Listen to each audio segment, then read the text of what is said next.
اور میرا خیال ہے کہ یہ پالیسیاں اگرچہ بظاہر بہت چھوٹی دکھائی دیتی ہیں، لیکن وقت کے ساتھ ساتھ یہ ایک کلیکٹیو مومنٹم گین کریں گی، اور کسی وقت پتہ لگے گا بھائی کشمیر کا مسئلہ سب لوگوں کو معلوم ہے کہ یہ مسئلہ کیا ہے.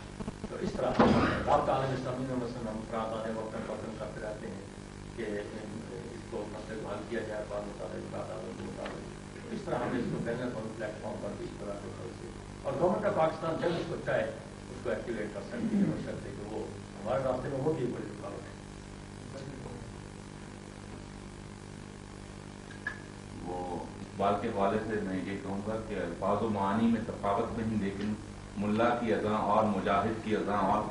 تو ماشاءاللہ مجھے یقین ہے کہ تمام ممبر حضرات نے اس پرمغز تقریر سے بہت کچھ حاصل کیا ہوگا، اور جو کشمیر کے مختلف پہلوؤں پہ جو روشنی ڈالی صدر صاحب نے، جو پالیسیز ہوتی ہیں ان کی تشکیل کرتے ہیں. اور جو وار فورس ہے وہ اس کا بڑا مقصد یہ ہوتا ہے کہ وہ ملٹری لیول پہ اپنی سوچ کو اور اپنی عملی کو محدود رکھے اور اس کے متعلق سوچے. اور یہ میں سمجھتا ہوں کہ ہم اس نہ صرف کہ ہم نے اس پہلو کو اچھی طرح سے چھانا، بلکہ مختلف اور پہلو جو تھے ہر ایک ممبر حضرات کے دماغ میں، ان لوگوں نے بھی اپنے اپنے سب ڈاؤٹ جو تھے وہ سب کلیئر کیے. این ڈی سی کا ہمیشہ سے یہ رویہ رہا ہے اور سوچ رہی ہے کہ افواج اور حکومت ان دونوں کا اپنا اپنا رول ہوتا ہے، اور جو منتخب حکومتیں ہیں ان کے زیر سایہ یا ان کے زیر جو افواج ہیں وہ ہمیشہ ان کے نیچے بہتر کام کر سکتے ہیں. اور ہمیں یہ خوشی ہے کہ آج ہم یہاں پہ آزاد کشمیر میں ماشاءاللہ کے منتخب نمائندوں کے سامنے بیٹھے ہوئے ہیں، اور ہمیں یہ بھی خوشی ہے کہ پاکستان میں بھی اسی طرح سے ایک منتخب حکومت ہے. اور مجھے یقین ہے کہ یہ تمام پہلو جن پہ صدر صاحب نے روشنی ڈالی ہے وہ افہام و تفہیم کے ذریعے بہتر طریقے سے حل ہوں گے. اور جہاں تک وار فورس کا تعلق ہے کہ وہ ہماری اسٹریٹجی ہوتی ہے، اور جس میں ملٹری اسٹریٹجی میں نے جب کیا اس کا بڑا حصہ ہوتا ہے، اس میں بھی یہ تمام چیزیں اثر انداز ہوں گی. آخر میں صدر صاحب آپ کا، اسپیکر صاحب کا، ممبر حضرات کا، جنرل صاحب کا اور باقی افسران کا میں بہت ہی مشکور ہوں آپ کے عشائیے کے لیے، اور آپ کی جو اتنا آپ نے ہمیں وقت دیا، اور آپ کی محبت اور آپ کی سب جو اسسٹنس ہے اس کے لیے نہایت مشکور ہوں. بہت